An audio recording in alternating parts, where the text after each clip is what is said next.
स्वागत है आपका। आप देख रहे हैं कहानी कुर्सी की। और अब हम बात करेंगे देश में अब जो चुनाव होने जा रहे हैं उससे पहले अब सारी पार्टियां अपने उम्मीदवार घोषित कर लेंगी। तो आज कल की बात हुई, मैं आपको थोड़ा और पीछे ले जाना चाहता हूं, पिछले जून जुलाई की बात करना चाहता हूं। पहले मैं आपसे, जब ये इंडिया गठबंधन की पहली बैठक हुई थी, याद कीजिए, नीतीश कुमार आए थे, ममता बनर्जी आई थी, दिल्ली आए थे नीतीश कुमार, राहुल गांधी, मल्लिकार्जुन खड़गे से भी मिले थे, फिर ऐसे तमाम लोगों को, अरविंद केजरीवाल से मुलाकात की थी, तमाम लोगों को लेकर के पटना में बैठक, मुंबई में बैठक, बेंगलुरु में बैठक, फिर दिसंबर में दिल्ली में बैठक।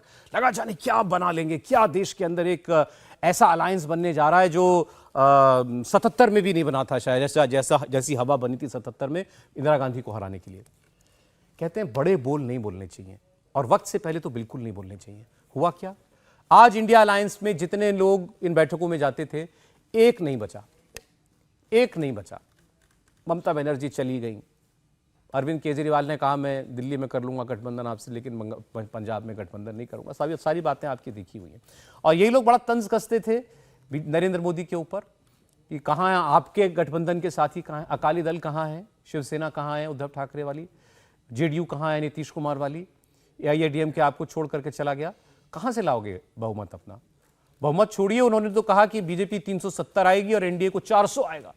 अब मैं आज आपको बता रहा हूं कि बीजेपी और नरेंद्र मोदी इन 400 के लिए कर क्या रहे हैं। तो पहले मैं अलायंस की बात आपसे कर लेता हूं। नरेंद्र मोदी की पर्सनल छाप इन फैसलों पर दिख रही है, इसलिए मैं पहले उसकी चर्चा कर रहा हूं।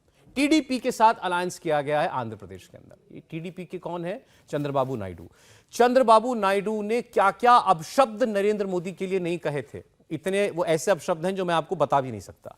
लेकिन आज इस चुनाव में जाते वक्त वही चंद्रबाबू नायडू खुद दिल्ली चलकर आते हैं और अलायंस करते हैं। नरेंद्र मोदी ने कहा पुरानी बातें भूल जाओ। उनको पार्टी के लोगों ने याद दिलाया कि सर इन्होंने तो आपके लिए क्या क्या कहा हुआ है। उन्होंने कहा कोई फायदा नहीं, इन बातों में मत उलझो। अलायंस, अभी चुनाव के लिए अलायंस जरूरी है, जिससे भी जरूरी है अलायंस करो। नीतीश कुमार क्या कह के अलग हुए थे बिहार में सरकार से, एनडीए से, वही पलट करके आज बार बार कह रहे हैं, हर प्रेस कॉन्फ्रेंस में कह रहे हैं अब हम कहीं नहीं जाएंगे, अब हम वापस आ गए, अब हम कहीं नहीं जाएंगे। वो नरेंद्र मोदी की सभाओं में भी जाते हैं। अकाली दल के साथ पंजाब में बातचीत चल रही है। AIADMK के साथ भी करार पूरी तरह टूटा नहीं है। त्रिपुरा मोथा, उसके साथ त्रिपुरा के अंदर अलायंस जो है वो कर लिया गया है। ओडिशा के में बीजेडी के साथ अलायंस हो सकता है, नवीन पटनायक की पार्टी के साथ अलायंस हो सकता है। यह अलायंस करने की कोशिश पहली बार 2009 में की गई थी, तब नवीन पटनायक ने मना कर दिया था। क्यों? क्योंकि बीजेपी ये चाहती थी कि लोकसभा में हम बड़े भाई, विधानसभा के चुनाव में आप बड़े भाई। इस बात के लिए अब नवीन पटनायक बताया जा रहा है तैयार हो गए हैं, और उस अलायंस की जो बारीकियां हैं बहुत जल्द आपको पता चल जाएंगी। तो पंजाब में, बिहार में, तमिलनाडु में, उड़ीसा में, इन बड़े राज्यों के अंदर एक अलायंस पार्टनर के साथ, और महाराष्ट्र में तो है ही ना। महाराष्ट्र में अजीत पवार और एकनाथ शिंदे, उनकी पार्टियों को आप ले लीजिए, कोई मैं भूल जाऊंगा नाम, तुम्हारे साथी बना देंगे, याद दिला देंगे, हर्षवर्धन जी। तो अब कहां रह गया इंडिया गठबंधन, और एनडीए को लेकर जो लोग उंगलियां उठाते थे वो आज कहां खड़ा है?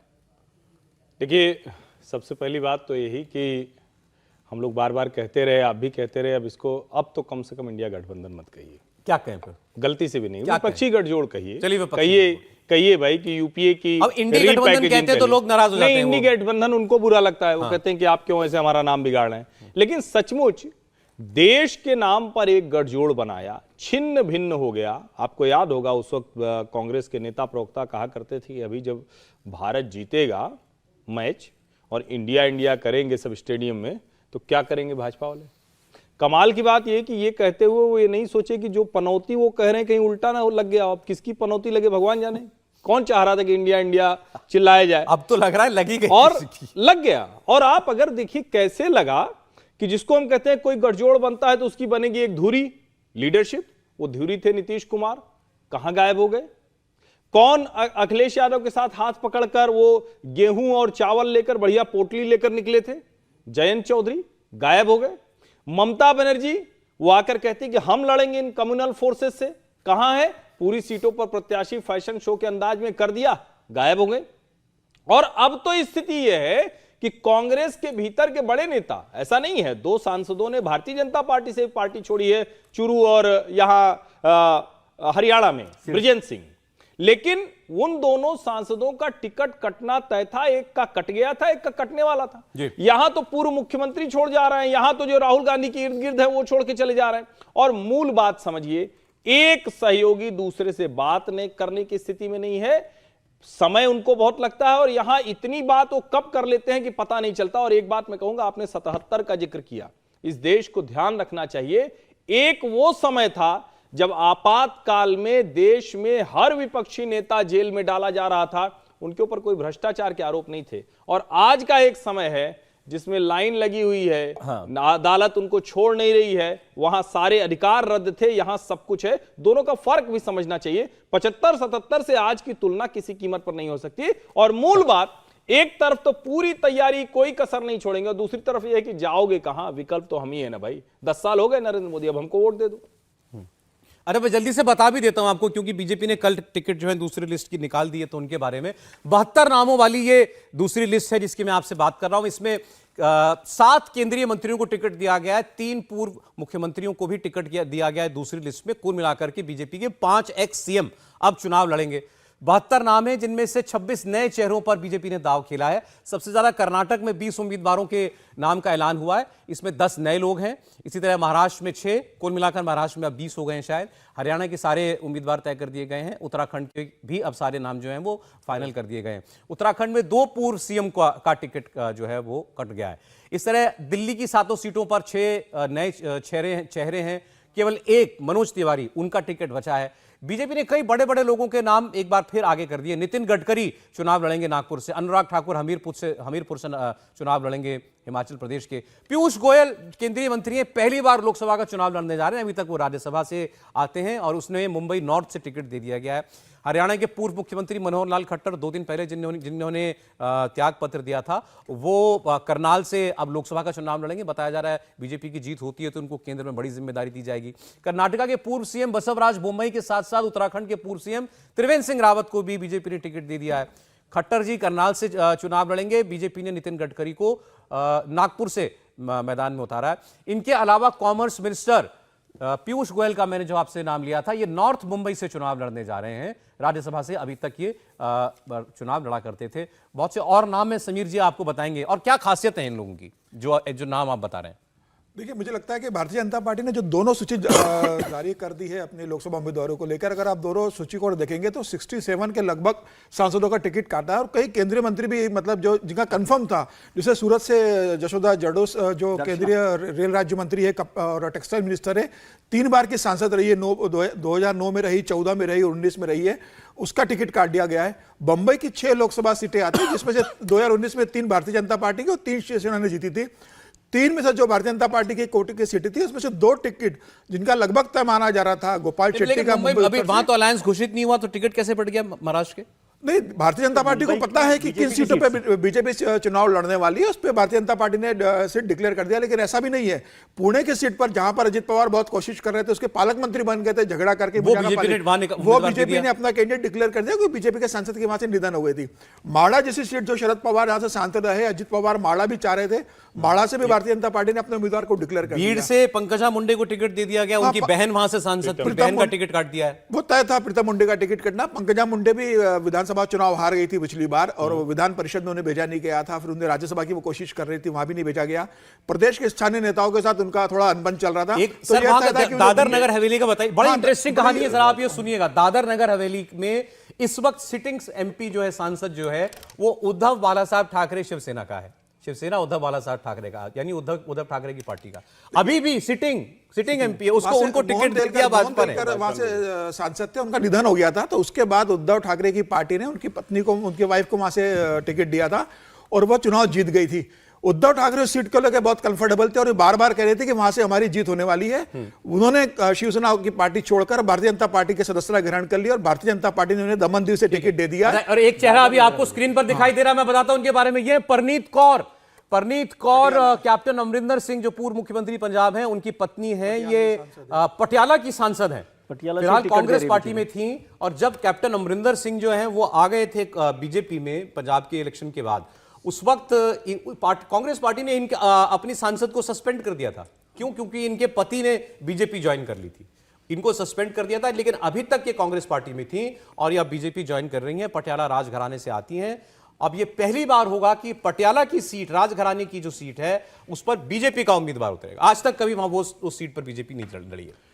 देखिए, बीजेपी जो कर रही है, आप जब कह रहे थे तो मुझे थोड़ा इसलिए हंसी आ रही थी कि आप कह रहे थे कि उन सीटों पर घोषित कर रहे हैं, अभी समझौता तो हुआ नहीं है। अब देखिए, दोनों के मूल चरित्र का फर्क देखिए।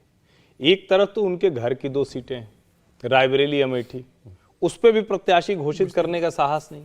भारतीय जनता पार्टी वहां भी प्रत्याशी घोषित कर दे रही, जो शिवसेना के साथ हो रहा करती थी, और भी एक न, लेकिन सहमति बना ली उन्होंने। अब ये इसी तरह से दिख रहा है, कैप्टन अमरिंदर की पत्नी परिणीत कौर वो चुनाव लड़ेंगी। पुणे लेना बड़ी बात है। जो जिसकी बात हम लोग करें, मोहन भाई डेलकर 7 बार के सांसद, छोटी सी कॉन्स्टिट्यूंसी, उनकी पत्नी को लड़ाया, जिता लिया। लगा था कि वो तो एक सीट ऐसी होगी जो महाराष्ट्र के बाहर है, ये भी समझिए, वो महाराष्ट्र के बाहर है, उसको भी भारतीय जनता पार्टी ने लपक लिया। इसका मतलब ये हुआ ना कि या तो आप विपक्ष में रहते हुए ये सोचते हैं कि नहीं नहीं ठीक है, हर कोई लड़ेगा, हमारे लिए सब लड़े। राजनीति में कोई दूसरे के लिए नहीं लड़ता जब आप खुद ही लड़ते हुए नहीं दिख रहे हैं।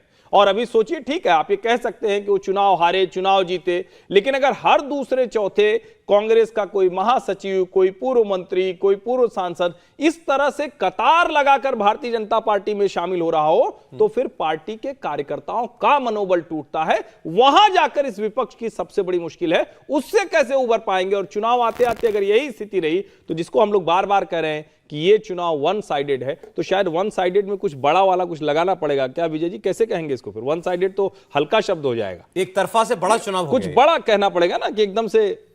देखिए, और भारतीय जनता पार्टी अपने कार्यकर्ताओं का भी कैसा ध्यान रखती है। अशोक चौहान आए थे, राज्यसभा सांसद, भारतीय जनता पार्टी ने उन्हें बना दिया है, नांदेड़ के बड़े नेता रहे हैं, 2019 का चुनाव हार गए थे वो खिचड़ीकर जी से। अशोक चौहान चाहते थे कि नांदेड़ की सीट उनके पसंद के उम्मीदवार को भारतीय जनता पार्टी वहां से टिकट दे, खिचड़ीकर को न दे। भारतीय जनता पार्टी ने बहुत स्पष्ट कहा, आप राज्यसभा चले गए हो, नांदेड़ से हमारे कार्यकर्ताओं को टिकट मिलेगा, और खिचड़ीकर को फिर टिकट दे दिया। तो ऐसा नहीं कि आप कांग्रेस से आ गए हो तो आपके मन के, आपके क्षेत्र के होंगे, आप वहां के बड़े नेता रहे होंगे। लेकिन मैं वो राज्य का तो किया ना, तेलंगाना, लेकिन तेलंगाना मैं कह रहा हूं देवेंद्र फडणवीस के मन का तो किया एक तरह से। अब तो ठीक हो गया। देवेंद्र फडणवीस तो आज इतने खुश होंगे, दे दिया सबको। देवेंद्र फडणवीस जितने प्रतिद्वंदी थे महाराष्ट्र में, सारे के सारे जो है अब लोकसभा का चुनाव लड़ रहे हैं। सुधीर मुनगंटीवार, उनको चंद्रपुर से टिकट दिया है। चंद्रपुर की सीट हंसराज अहीर हार गए थे 2019 के अंदर, 2014 में जीते थे, केंद्रीय गृह राज्य मंत्री थे हंसराज अहीर, और हारने के बाद लेकिन तेलंगाना में उन्होंने आरोप लगाया, तेलंगाना में टिकट घोषित किया है बीजेपी ने। तेलंगाना जो आप बात कर रहे थे ना, उसमें जोड़ रहा हूं, 4 लोग अभी हाल में कांग्रेस पार्टी से आए, चारों को टिकट दिया बीजेपी ने तेलंगाना में। ये क्या बताता है विजय जी? तेलंगाना में भारतीय जनता पार्टी अभी एक ताकतवर पार्टी के तौर पर नहीं है। हालांकि उसने बहुत बड़ा जंप लिया, एक तरह से काफी संगठन को मजबूत किया, लेकिन अभी तेलंगाना और पंजाब दोनों ही राज्य इस तरह के हैं जहां पर भारतीय जनता पार्टी संगठन के तौर पे मजबूत नहीं है और उसके पास बड़े नेता नहीं है। तो उसको जरूरत है कि वो जो दूसरी पार्टी के मजबूत लीडर हो सकते हैं या जिनको वहां जगह नहीं मिल रही, उनको लाकर अपने संगठन को ज्यादा मजबूत करे, और यदि उनमें से भी कोई सीट निकल जाती है तो वो बेहतर है। जैसे अभी दिल्ली के नाम लगा दिए, आप बोलिए सर। जी, तो उसमें सबसे महत्वपूर्ण बात यही हुई है, और कई राज्यों में किया गया है। केवल तेलंगाना तो महत्वपूर्ण है, क्योंकि तेलंगाना, तमिलनाडु, आंध्र प्रदेश और केरल, चारों राज्य ऐसे हैं जहां पर भारतीय जनता पार्टी का संगठन उस तरह से मजबूत नहीं है। तो वहां वो नई पार्टी। दिल्ली की बात करते हैं जरा। दिल्ली के सारे नाम लगा दिए। दिल्ली में एक मनोज तिवारी को छोड़ करके बाकी सबके टिकट क्यों काटे आपको लगता है? नहीं, दो मतलब उसमें खास तौर से जो ईस्ट दिल्ली के हैं गौतम गंभीर और हंसराज अहीर साहब, उन दोनों को लेकर तो काफ़ी नाराजगी थी कि वो लोग वहाँ पर, उनकी परफॉर्मेंस ठीक नहीं है, जनता उनसे नाराज है, उनकी एब्सेंस वहाँ पर रहती थी। तो इसलिए लगातार उन दोनों के नाम पर काफ़ी समय से चर्चा चल रही थी। जो विदुड़ी साहब है, रमेश विदुड़ी, उनके जो बयान आए थे, शायद एक वो बड़ी वजह रही हो जिसकी वजह से उनका टिकट काटकर रामवीर सिंह विदुड़ी को टिकट कर दिया। 7 में से 6 नए चेहरे हैं जिनको इस बार टिकट दिया गया। 7 में से 6 नए चेहरे हैं। और 6 उम्मीदवार जो दिए, इनमें से 3 पूर्व मेयर हैं। ये आपको बता दें बैकग्राउंड। योगेन चंदोलिया हैं, ये हैं कपिल जी सहरावत है, हर्ष मेहरोत्रा। संगठन में जो लोग काम कर रहे थे, जो लोग भारतीय जनता पार्टी के महामंत्री जो संगठन में काम कर रहे थे, उनको टिकट दे दिया। यानी पूरी तरह से अगर कहें तो ये जो 7 के 7 लोकसभा सांसद हैं उसमें मनोज तिवारी की एक सेलिब्रिटी वैल्यू आप ले सकते हैं, वरना सारे लोग पदाधिकारी हैं, प्रदेश अध्यक्ष रह चुके हैं, प्रदेश अध्यक्ष भी रहे, लेकिन मतलब उनकी एक सेलिब्रिटी वैल्यू है। मनोज तिवारी का टिकट कटा भी नहीं, उसके अलावा सारे लोग हैं, बहुत सारे फैक्टर्स हैं, पूर्वांचल फैक्टर भी है, चाहे और वो केवल एक स्टार प्रचारक नहीं है, मनोज तिवारी अब खांटी नेता बन चुके ठीक बात है। नहीं, और बहुत बदलाव भी मनोज तिवारी में देखने को मिला। मनोज तिवारी जिस तरह से अपने आप को चेंज किया, पूरी पर्सनालिटी बदल गई। उसके अलावा अगर आप देखें तो आप इसको कॉम्बो के तौर पर देखें तो आप ठीक है कि विधुड़ी की जगह विधुड़ी देंगे, प्रवेश वर्मा की जगह कमलजीत सहरावत देंगे, लेकिन आपके पास 2 नेता कमलजीत सहरावत और बांसुरी स्वराज, आपके पास व्यापारी नेता प्रवीण खंडेवाल, रामवीर सिंह विधुड़ी, जो जिस पर मेरा ये मानना है कि सबसे ज्यादा चौंकाने वाला भले कमलजीत सहरावत का रहा, लेकिन रामवीर विधुड़ी, रमेश विधुड़ी के सामने अभी भी बहुत जिसको कहते हैं ना कि उस तरह से नहीं माने जाते। रमेश विधुड़ी का और परवेश वर्मा का, रमेश विधुड़ी और परवेश वर्मा का टिकट कटना ये आपको हैरानी होती? नहीं, मुझे लगता था कि नहीं कटेगा। मैं इन दोनों सीटों पर मैं कहता हूं कि इसमें मुझे लगता था कि नहीं कटेगा, और मैं इस बात को थोड़ा सा कम मानता हूं कि उन्होंने जो बयान दे दिया या कर दिया, कई बार पोजीशनिंग का मसला होता, हो सकता है कि वो बात कम ठीक लगी। मुझे ब्रेक लेना है, लेकिन मेरा सवाल आपसे ये है, व्यूअर्स भी जानना चाहते होंगे, मैंने कहा था इस सब में नरेंद्र मोदी की छाप वो कहां कैसे दिखाई देती है? अध्यक्ष तो नड्डा जी हैं, उसके बाद चुनाव का बहुत सारा काम, स्ट्रेटेजी का जो है, बल्कि मेजर काम वो अमित शाह जी खुद करते हैं। तो प्राइम मिनिस्टर के पास इतना टाइम होता है क्या कि वो लिस्ट भी देख ले, उम्मीदवार भी देख ले, अलायंस भी देख ले, इसको मना लो, इसको ले आओ? देखिए, इस पर तो मैं बड़ी स्पष्टता से कह दूं, जो लोग भारतीय जनता पार्टी में अलग अलग समय पर प्रधानमंत्री से मिलते हैं, उनकी बातचीत के आधार पर, मेरी प्रधानमंत्री से कोई बातचीत नहीं कि उसके आधार पर यह भ्रम नहीं होना चाहिए, लेकिन जो लोग भारतीय जनता पार्टी के अलग अलग समय पर मिलते हैं, उनकी बातचीत के आधार पर मैं कह सकता हूं हर चीज का लगभग उनके पास डेटा फीडबैक होता है। कब कहां क्या करना है उसका एक बड़ा उदाहरण अभी द्वारका एक्सप्रेसवे के उद्घाटन पर स्कूटर की पिछली सीट पर वो खट्टर जी के साथ बैठे, खट्टर जी को केंद्र में लाना था, वो सांसद के प्रत्याशी हो गए, उन्हीं के व्यक्ति को बनाया गया, फिर भी उनको राज्य की राजनीति से बाहर लाया गया। नरेंद्र मोदी जब कोई योजना बनाते हैं तो उसमें कोई बाधा नहीं होनी चाहिए, तो ये सबसे बड़ी बात है। और अगर आप यहां भी देखें, और पहली बार हो रहा होगा, पहले भी होता था, भाजपा में बहुत बगावत विद्रोह कम होता है, लेकिन पहली बार हो रहा है कि ज्यादातर बड़ी सीटों पर वो उसी प्रत्याशी को जिताने का दम भरते हुए या तो पोस्ट कर रहे हैं, या बयान दे रहे हैं, या उनके साथ जाके वो फोटो खिंचा रहे हैं। ये भी नरेंद्र मोदी की राजनीति, और जिसको हम कहते हैं ना, वो बार बार कहते हैं कि भाई हमने इतने साल किया, 50 साल तक तो हमको नहीं पता था कि हम क्या करने जा रहे हैं, मुख्यमंत्री बनने जा रहे हैं, नहीं बन रहे हैं। तो आप संगठन के लिए काम करते रहिए, सही समय पर सही जगह पर आपको मिलेगा, नंबर 1। दूसरा, ज्यादा से ज्यादा लोगों को प्रतिनिधित्व देना, जो आप हर्ष मल्होत्रा में देखते हैं, बांसुरी स्वराज में देखते हैं, प्रवीण खंडेलवाल में देखते हैं, कमलजीत सहरावत में देखते हैं, ये बहुत साफ साफ नजर आता है। एक वो मैसूर में भी टिकट दिया, 6 घंटे अगर प्रधानमंत्री प्रताप सिंह कीजिएगा, जो मैसूर राजघराने के हैं, मैसूर राजघराने से टिकट दिया गया। देखिए, छिंदवाड़ा टिकट का भी मैं थोड़ा शॉर्ट में बोलिएगा। मैं छिंदवाड़ा टिकट का भी जिक्र करना चाहता हूं। छिंदवाड़ा इतनी हाई प्रोफाइल सीट है जो मध्य प्रदेश की, जहां से भारतीय जनता पार्टी इस बार जीतना चाहती है। वहां लग रहा था कि किसी बाहर के बड़े उम्मीदवार को लेके आएगी भारतीय जनता पार्टी, लेकिन भारतीय जनता पार्टी ने वहां पर बंटी साहू को टिकट दिया, जो 2 बार विधानसभा चुनाव कमलनाथ से हारे, लेकिन बहुत बढ़िया फाइट उन्होंने विधानसभा चुनाव में की थी। जब कमलनाथ मुख्यमंत्री बने थे उस समय वो 25,000 वोटों से हारे थे, और अभी 2023 के चुनाव में वो सिर्फ 35,000 वोटों से हारे। 45 साल के भारतीय जनता पार्टी ने कहा है कि संगठन चुनाव लड़वाता है, आप चुनाव लड़िए, आपके साथ पूरा संगठन लड़ेगा। और मुझे लग रहा है कि बहुत अच्छा टिकट फिर से भारतीय जनता पार्टी ने छिंदवाड़ा में दिया, और इस बार छिंदवाड़ा में बड़े परिवर्तन देखने को मिल सकते हैं। बिल्कुल नकुल नाथ इस बार हार सकते हैं। कोई और बड़ा नाम होता या बेहतर नाम होता तो शायद ज्यादा